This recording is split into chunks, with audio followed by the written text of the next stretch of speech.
So I thought I would do a YouTube channel because it can be kind of hard to post topics that have a lot of content on Instagram. So welcome to our YouTube channel. Yesterday, my husband and I took the girls out for lunch, and I said I would post some tips for eating out with young kids. I just have like 3 or 4 tips I wanted to go over with you guys.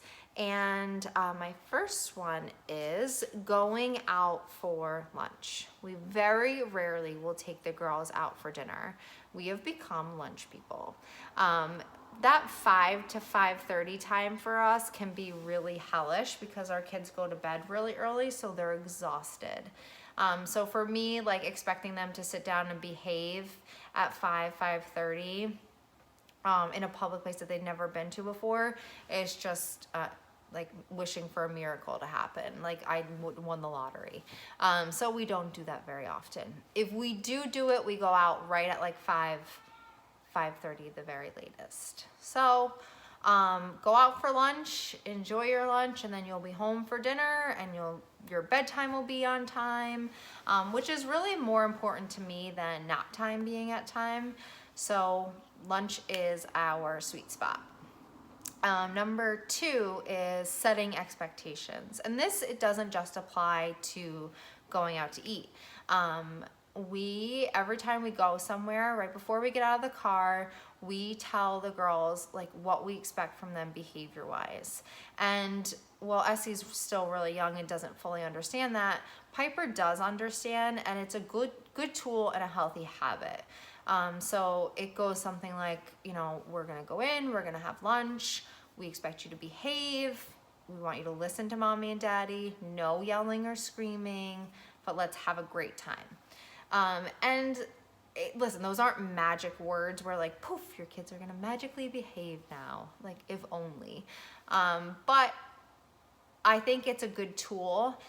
Sometimes, if she's like about to have a meltdown, you're like, remember what we talked about in the car? Like we're gonna be well behaved and it's gonna be a good time, but you have to listen.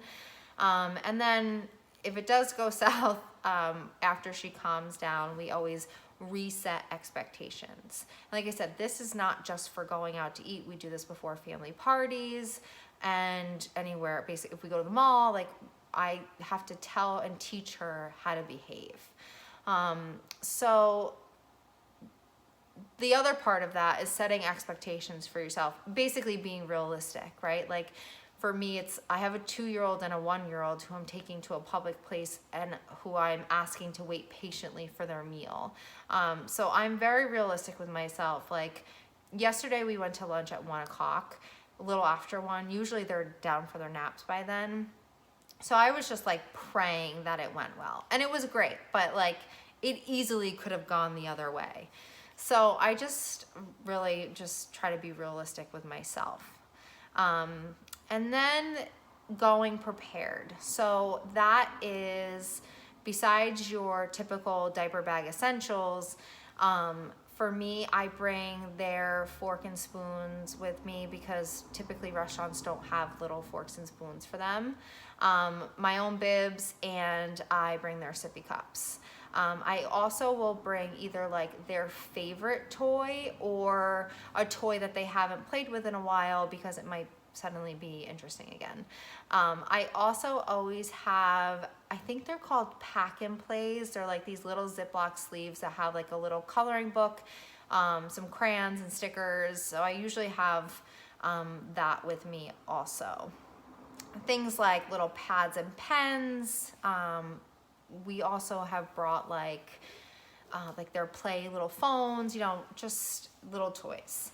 And then something that's a little bit more controversial is snacks. Now, I always bring snacks because yesterday, while I didn't have to use them, it was way past their typical lunchtime.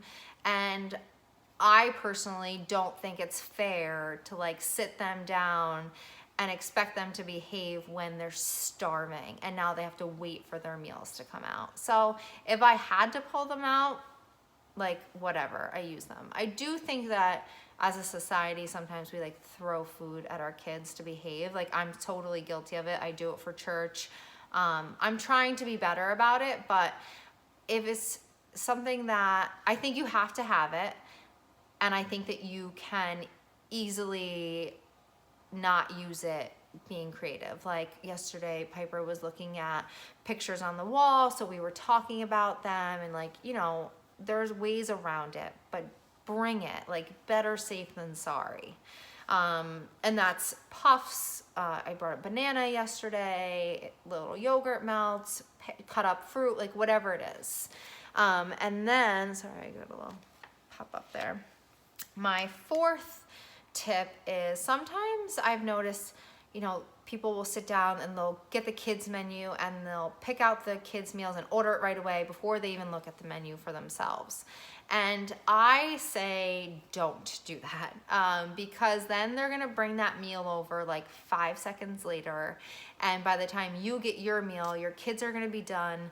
They're gonna be antsy, they're gonna be jumping all over the place, and you're not going to enjoy your meal at all.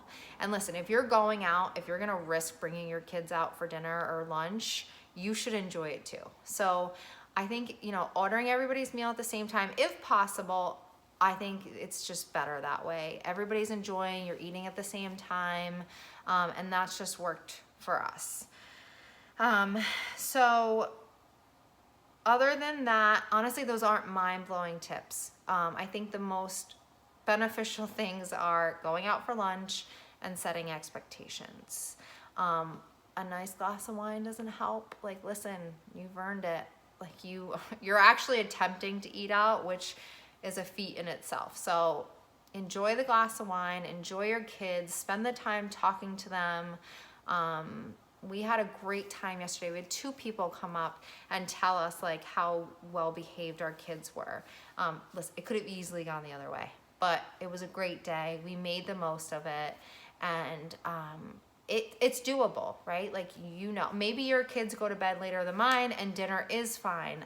You have to just figure those things out for yourself. But like I said, the setting expectations, going prepared, setting yourself up for success. Good luck, guys. Enjoy your meals.